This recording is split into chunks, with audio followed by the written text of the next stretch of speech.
Non, le grand moment du plan quantique national est arrivé. Donc, je vais me faire aider de peut-être Anna, qui est directrice de recherche au CNRS, donc au laboratoire de physique de modélisation des milieux condensés. Anna, rebonjour.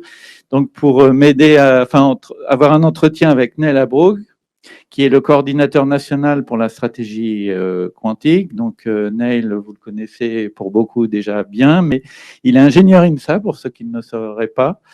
Donc, docteur en mathématiques appliquées, ce qui peut aider manifestement dans ce domaine-là. Et il a complété effectivement sa formation initiale par du management et de l'intelligence économique. Il est passé par le CEA dans le domaine de l'industrie 4.0. Et en 2018, donc, il a rejoint la DGE pour travailler comme rapporteur de la mission Fortezza, qui était, je pense, un élément important pour mettre au point ce plan. Et ensuite, il a été nommé, donc assez logiquement, coordinateur national en mai 2001. Et donc, Neil est rattaché au secrétariat général pour l'investissement. Et il a un rôle un petit peu de discuter avec vous, en fait, de prendre les informations du côté des académiques et des industriels, et inversement, de remonter ces informations et de présenter ces avancées au Conseil interministériel de l'innovation. Voilà, Neil. Anna, je vous laisse la parole.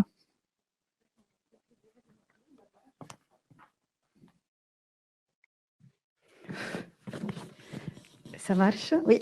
Donc, bonjour, Neil, bienvenue à Grenoble. Et bonjour. Nous sommes très honorés de pouvoir profiter de votre présence. Donc, d'abord, je propose, si vous pourriez nous présenter brièvement un peu les nouvelles du plan quantique et la structure des appels à projets, et puis on vous posera quelques questions. Donc, je vous laisse la parole. Bon, comme vous le savez, le président de la République a annoncé la stratégie nationale quantique au mois de janvier dernier. Aujourd'hui, il y a plusieurs appels à projets, plusieurs actions qui ont été lancées. L'une des plus emblématiques et que vous avez peut-être suivi, qui a été annoncée à Grenoble il y a 2-3 semaines, c'est celle du programme équipement prioritaire de recherche. Donc, c'est un programme de 150 millions, dont une partie est cible des projets identifiés dans la consultation qui a été faite vis-à-vis des pilotes scientifiques, et une autre partie qui sera opérée par des appels à projets qui doivent venir, donc là, dans les quelques mois qui viennent. Il y a 4 axes dans le programme prioritaire de recherche. Donc, il y a un axe qubit solid state, donc au sens semi-conducteur, supraconducteur, diamant, tout ce qui est à terme potentiellement compatible avec l'industrie microélectronique. C'est ça qu'on entend par cet axe-là. Il y a un axe atome-froid qui, quelque part, est une des forces également de l'écosystème français. Donc, ça couvre le calcul et les capteurs. Il y a un axe algorithmie au sens général. Donc, ça va de la correction d'erreurs aux algorithmes génériques, en passant par les algorithmes aussi les protocoles de communication pour les communications. Et un dernier axe qui est une espèce de axe assez transverse, où ce qu'on va chercher, c'est des concepts assez en rupture, en interdisciplinarité entre physiciens, informaticiens, physiciens, cryptographes. Donc, d'aller plus loin que ce qui aujourd'hui est assez établi en termes de modèle de calcul ou modèle de cryptographie. Après ce programme prioritaire de recherche, donc parmi les actions sur lesquelles on travaille, il y a la mise en place, donc c'était ce qu'il y avait parmi les actions qui étaient dans le communiqué de presse de l'annonce, la mise en place d'une plateforme de calcul. Donc ce sera quelque chose qui pourra être mis en place dans les mois qui viennent. Donc une plateforme où les utilisateurs pourront accéder à des différentes ressources de calcul quantique ou de simulation ou d'émulation de dispositifs quantiques.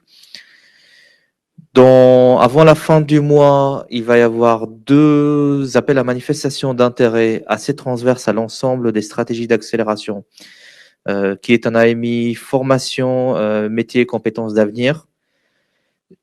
Chaque pôle universitaire, chaque organisme de formation, qu'il s'agisse d'organismes publics ou privés, peut se positionner sur cet AMI-là Il va y avoir une annexe spécifique à chaque stratégie d'accélération, et dans le quantique, on s'attend à peu près à ce qui vient d'être présenté. Donc, c'était le cahier des charges a été co-construit avec vous, en fait, en pratique. C'est-à-dire qu'il y a eu, après la mission Forteza, il y a eu un travail interministériel associant les établissements qu'on a mis en place. Et pour ceux qui le savent, il y a une expérimentation en matière de formation qui a été lancée dès la rentrée 2021 avec le pôle de Grenoble, le pôle de Saclay et le pôle de Paris-Centre.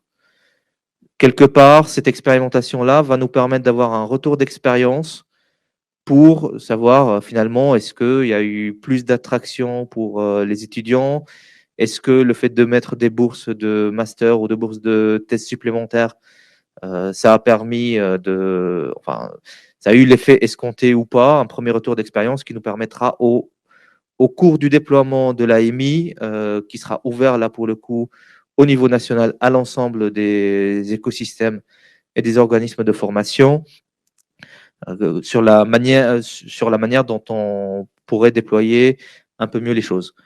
Le deuxième appel à manifestation d'intérêt qui doit intervenir également à la même période est lié aux aspects maturation et prématuration des technos.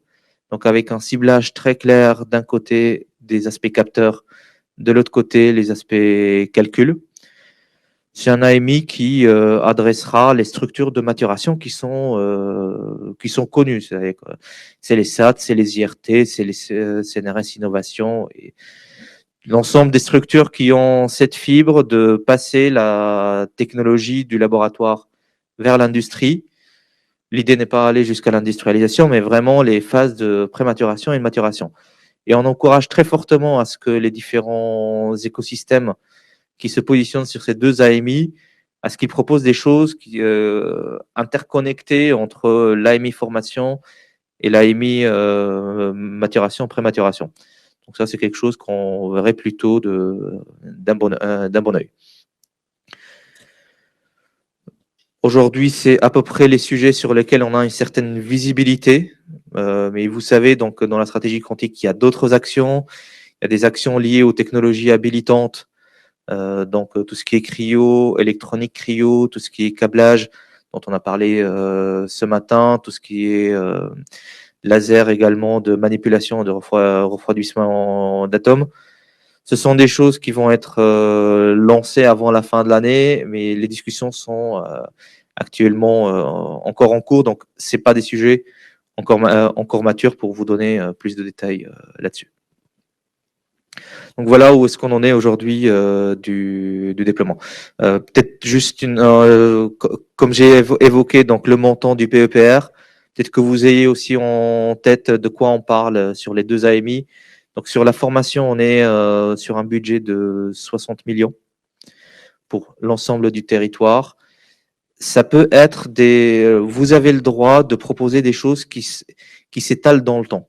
C'est-à-dire que c'est pas forcément un AMI qui ciblera uniquement la rentrée 2022, mais ça s'étalera sur la durée de la stratégie.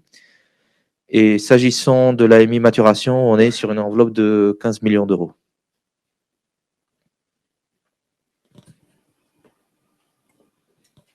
Ok, ben, merci beaucoup. Et donc là, je propose de profiter de cette occasion pour demander au public si vous avez des questions pour Neil. J'avais une petite question déjà dans le PEPR, donc c'était la vocation, c'est que c'était d'aider les académiques, mais est-ce que tu peux nous dire l'impact pour les industriels, parce que je crois qu'il y en a un en fait dans ce PEPR. Alors, le PEPR ne subventionnera ou ne soutiendra que des projets académiques. Oui. C'est-à-dire que s'il y a des zones de coopération entre les académiques et les industriels qui peuvent être associés au projet en termes de coopération ou de supervision des résultats qui peuvent émerger, qui peuvent intéresser les industriels, mais il n'est pas prévu dans le PEPR d'avoir des projets qui subventionnent les industriels. On part du principe que le PEPR se positionne sur des TRL extrêmement bas, où le risque ou l'incertitude est très importante pour que l'industriel et une incitation à se positionner sur ces sujets-là. En revanche, dans le cas de la stratégie, donc à travers cet AMI-là, à travers la plateforme de calcul, à travers d'autres actions en termes de maturité technologique qui vont arriver dans les mois à venir, ce sont sur des positionnements où il peut y avoir des appels à projets collaboratifs entre la recherche et l'industrie. Et sur le PEPR, le périmètre, c'est la recherche académique. D'accord. En termes de commandes, peut-être il y aura des choses pour les industriels. Si les labos se dotent d'équipements, je suppose qu'elles les trouvent bien quelque part. Tout à fait. Ouais. Donc, dans PEPR, il y a un E pour équipement, Ouais. c'est-à-dire qu'on subventionne également l'achat de certains équipements critiques ou pertinents pour les équipes de recherche, et ce sont des appels d'offres que les acteurs publics, sur lesquels ils consulteront les acteurs industriels. D'accord. OK. Merci. Donc, je voulais rebondir sur cette question pour demander aussi, pour faire remonter un besoin qui vient à la fois des chercheurs et des industriels. Est-ce qu'on pourrait avoir une sorte de calendrier de quand est-ce que tous ces appels d'offres seront déployés afin de nous préparer au mieux pour répondre et avoir un petit peu de détails, type d'appel et à peu près date des sorties? Est-ce que ça pourrait être communiqué à l'ensemble des intéressés? Effectivement, donc le calendrier aujourd'hui, en termes de visibilité, il se limite au sujet que j'ai abordé avec vous. Sur les autres actions, aujourd'hui, on n'a pas de visibilité long terme sur quand est-ce que les appels à projets seront lancés. Ok, d'accord, merci. Je propose de voir s'il y a des questions en ligne. Non, pas pour l'instant. Donc, je relance à la salle. Est-ce que il y aurait une autre question? Oui. Ah oui, oui. Pour ce qui est du volet formation, est-ce que ça inclut la formation entrepreneuriale ou est-ce qu'il y aura un appel qui est alors c'est une juxtaposition entre maturation éventuellement et formation, mais est-ce qu'il y aura quelque chose de spécifique sur ce sujet ou pas? Alors, il y a une forte incitation. En tout cas, c'est un sujet très identifié. Vous le verrez dans l'annexe de la stratégie, en tout cas de la partie quantique de l'appel à manifestation d'intérêt. C'est qu'on encourage fortement à ce qu'il y ait des formations entre la technique et l'entrepreneuriat, parce qu'on identifie que la dynamique d'entrepreneuriat dans le secteur du quantique est assez particulière et qui nécessite quelque part des formations spécifiques. Donc, des propositions en ce sens seront regardées avec beaucoup d'intérêt. Merci. Il y avait autre deux questions. Donc. Juste une question encore sur l'AMI formation. Donc, je comprends qu'il va sortir d'ici quelques semaines. Est-ce que tu as des éléments sur la deadline? Est-ce qu'il y aura des relèves? Est-ce qu'on sait déjà combien de temps on disposera pour remettre les offres? Il y aura plusieurs relèves. Plusieurs relèves. Il y a encore une question au fond de la salle. Comment ces appels d'offres vont se coordonner avec les appels ANR plus standards? Donc, pour les ANR plus standards, il y a des deadlines là, fin octobre, donc un peu pour savoir comment s'organiser en gros. Alors en pratique, les appels ANR seront objectivement en grande partie substitués par les sujets qui sont dans le PEPR, au sens où si les sujets sur lesquels vous vous positionniez sont particulièrement bien identifiés dans le PEPR, on vous invite très fortement à vous positionner sur les appels du PEPR, qui sont pour le coup des appels gérés par l'ANR de la même manière qu'est géré l'appel générique. L'appel générique reste ouvert, donc il complétera quelque part les sujets qui n'ont pas eu un fléchage thématique dans le cadre du PEPR. Il y a une réaction complémentaire en fait. Oui, peut-être il y a un complément de ouais, question. Peut-être que ma question n'a pas été, enfin ma réponse n'a pas été satisfaisante. D'abord Jean-Philippe et puis. En fait, pardon. Parce que la chronologie, ce que vous dites, c'est justement, on peut pas les appels à projet ANR, c'est dans 15 jours la date limite, donc on peut pas se positionner si on ne sait pas si on est éligible pour les PEPR? Ce qu'on va avoir, quel est le timing? Est-ce que les PEPR, ça Oui. va être dans un mois, dans 6 mois? Donc le timing, la chronologie est un peu déroutante quand même. Ok. En fait, le PEPR, donc le règlement financier a été stabilisé il y a 2 semaines à peu près. Donc aujourd'hui, je comprends que les actions qui prennent le plus de temps sont la contractualisation des projets déjà lancés, déjà identifiés, donc dans le cadre de la proposition des pilotes scientifiques. En parallèle, il va y avoir un travail d'écriture du cahier des charges pour les appels à projets du PEPR. J'imagine que c'est un exercice qui va nous amener jusqu'à la fin de l'année, donc pour des appels à projets. Non, c'était juste pour préciser le protocole, parce que là, j'ai quand même l'impression qu'il y a un petit flou sur les calendriers. Il vaut mieux commencer par se positionner sur les projets ANR, dans le doute. Dans l'incertitude, oui. Voilà. Et ensuite, quand les PEPR sortiront, moi, je pense qu'il y a quand même plein de gens qui vont jouer plusieurs fois, du coup. Et à la fin, qui juge si c'est le même projet qui est posé à l'ANR ou au PEPR? Je vais au bout de la logique, là, en fait, pour... Donc, si je reformule autrement la question, c'est comment est-ce qu'on vérifie que les choses ne sont pas payées 2 fois? C'est bien ça? Après, objectivement, lorsque vous déposez ce type de projet, vous êtes censé avoir une certaine comptabilité bien précise sur les ressources que vous mettez sur quel sujet. Et enfin, moi, je recommande de ne pas trop jouer à cela, parce que s'il y a des contrôles derrière par la Cour des comptes, par les organismes, c'est pas une bonne idée d'essayer de déposer des choses 2 fois. Il y a encore une question. Est-ce que pour le budget de ANR du comité 47, là, est-ce que le budget va être fortement augmenté, ou est-ce que vous avez une indication de comment ça sera augmenté, ce budget? Le budget est reconduit, donc on est sur 10 millions par an. Donc ça change pas, ça reste ce qu'il y avait avant. Oui, oui, tout à fait. D'accord.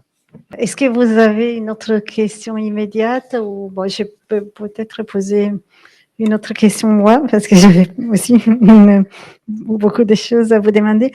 Ah oui, donc ça c'était une autre question qui vient du site de Grenoble. Donc Grenoble a été identifié au départ comme un des 3 hubs principaux. Après, c'est vrai que les territoires nationaux se structurent en plusieurs centres quantiques.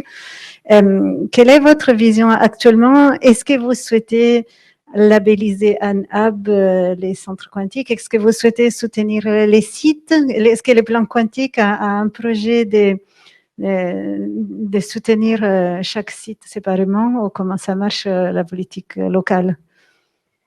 Alors, effectivement, on identifie très fortement l'intérêt de soutenir les sites, au sens où l'une des difficultés qu'on avait identifiées dans l'analyse de l'écosystème, c'est quand même la séparation de différentes disciplines, le manque d'interdisciplinarité, et je crois très fortement au fait que l'interdisciplinarité, ça se passe dans les sites. À ce titre-là, donc c'est un des éléments de réponse, c'est ce que je viens de dire, à savoir que à travers les 2 AMI, donc nous, on regardera avec bienveillance des choses qui sont consolidées entre l'aspect formation, l'aspect maturation, et dans l'aspect maturation, il peut y avoir une composante animation également de l'écosystème. Ok.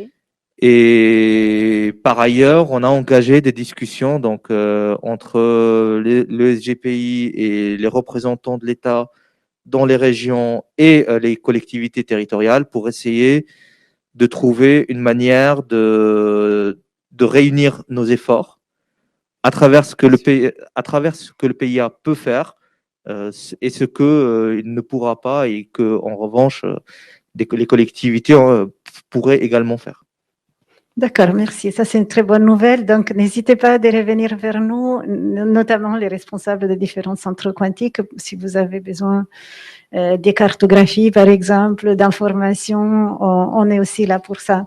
Et Alexia va mieux présenter la situation d'un autre cas, un Grenoble. Peut-être une autre une question. petite question. L'AMI formation, j'ai bien compris. L'autre AMI, tu peux nous repréciser le périmètre qui est ciblé et la date de l'ouverture de l'AMI? Donc, la date d'ouverture, c'est la fin du mois d'octobre, donc à la même période que l'AMI formation. Le périmètre, l'objectif de l'AMI, c'est d'identifier des structures à qui on va confier un budget PIA complémentaire et qui ont l'habitude d'accompagner des projets de maturation. C'est-à-dire qu'en fait, ce qu'on va chercher, ce n'est pas des projets à maturer. C'est-à-dire, c'est pas un chercheur qui a un projet de start-up et veut maturer sa techno pour créer sa start-up. Ça, c'est le job des SAT, des IRT, des CNRS Innovation, INRIA Startup Studio. Il y a des entités qui existent. L'idée pour nous, c'est de ne pas en créer encore une surcouche, mais dans le panel des acteurs qui se positionnent sur la maturation et la prématuration, qu'on identifie des porteurs d'actions de maturation à qui on confie un budget et qui soutiendront des projets de quelques centaines de kilos euros pour prématurer ou maturer des technologies avant une certaine valorisation, soit à travers une session de licence, ou bien une collaboration avec l'industrie, ou bien encore la création d'une start-up. Et c'est des budgets donc de quelques centaines de milliers d'euros. Enfin, Le budget de l'AMI, il est de 15 millions d'euros. Ouais. Et la cible des projets à soutenir, c'est quelques centaines de kilos euros. D'accord. Donc, si on a des projets, ce matin, tu sais, on t'a parlé, enfin, je crois que c'est Air Liquide et Radial qui t'ont parlé du projet Cryolink, par exemple, Cryolink. Là, on peut avoir un projet de plusieurs millions. Là, l'outil vers lequel il faut aller, c'est IDEMO ou c'est autre chose? À ce stade, c'est IDEMO. D'accord. Un peu plus tard, donc dans la mise en place de la stratégie, on va mettre en place un outil type partenariat d'innovation. D'accord. C'est-à-dire que c'est de l'incitation à l'innovation par la commande publique. L'idée est de dire les organismes de recherche et les établissements d'enseignement supérieur ont des besoins. Vous avez parlé tout à l'heure à travers le PEPR de commande publique. Là, on est sur le même type d'intervention. En revanche, on l'ouvre à une phase de R&D amont antérieure à la phase d'achat. C'est-à-dire que si, par exemple, on est sur un sujet, l'Institut Néel, par exemple, il veut un cryostat d'une puissance qui n'existe pas aujourd'hui sur le marché, ça justifie d'un partenariat d'innovation avec un acteur industriel qu'il sélectionne selon les procédures de commande publique. Et ensuite, donc, ça déroule une phase d'étude de faisabilité, une phase de R&D commune, assortie d'une option d'achat à la fin. Très bien. Et ça devrait sortir quand? Peut-être avant la fin de l'année. On vous pose toujours des questions difficiles. Alors, avant la fin de l'année, ce qu'on pense pouvoir arriver à faire avant la fin de l'année, c'est de contractualiser avec les établissements publics. Ça veut dire que c'est les établissements publics derrière devront aussi préparer les appels d'offres vis-à-vis de l'industrie. Donc, bon, il y a des choses qui peuvent s'anticiper, il y a des choses qui prennent un temps administratif incompressible. Ok.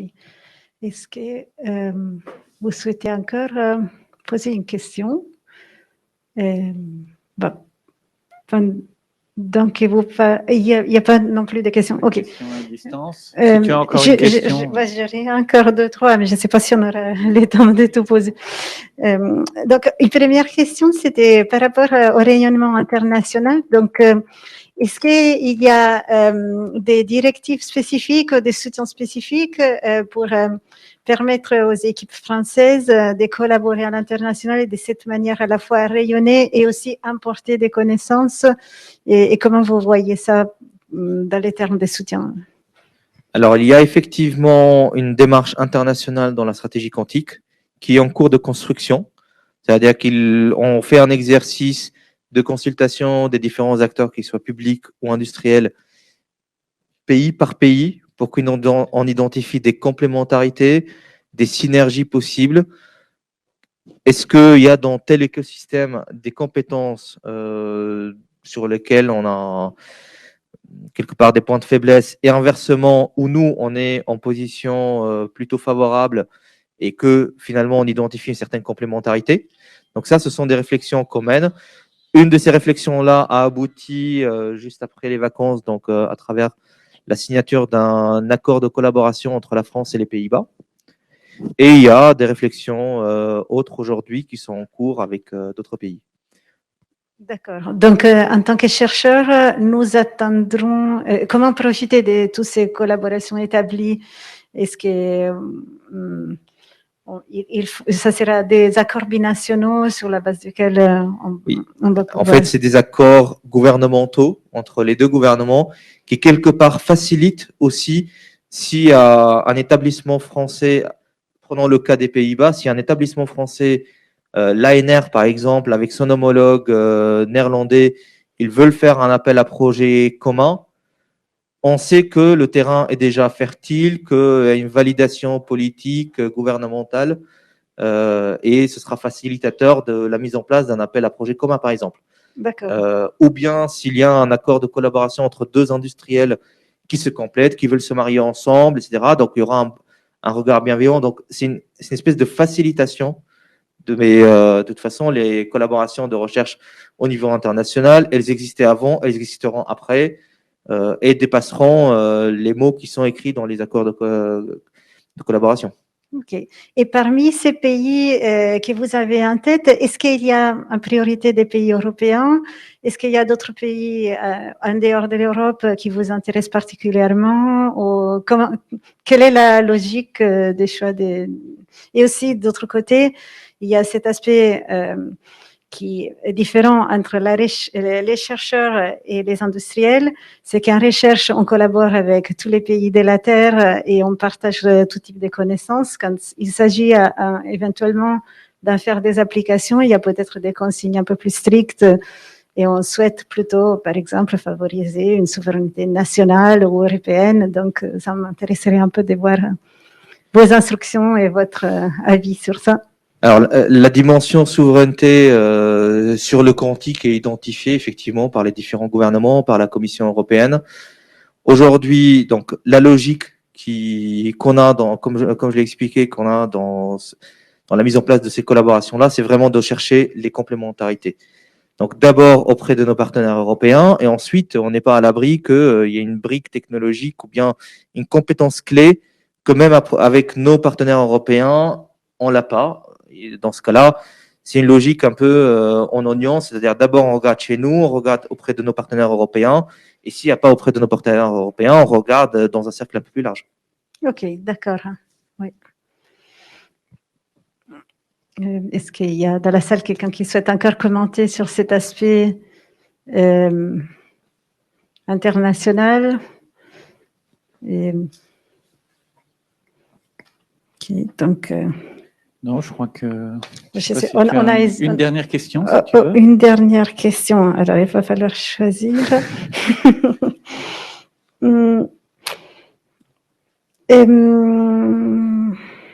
Oui, ben, alors peut-être toute dernière question. C'est un travail qu'on avait fait au sein des Grenoble. Il y a par exemple, il y a des théoriciens qui sont des théoriciens en physique ou en informatique, mais qui ne s'occupent pas seulement des algorithmiques. On souhaiterait savoir, pour ce type de théorie qui concerne par exemple l'interface simulation classique, simulation quantique et aussi les benchmarks d'état quantique, etc.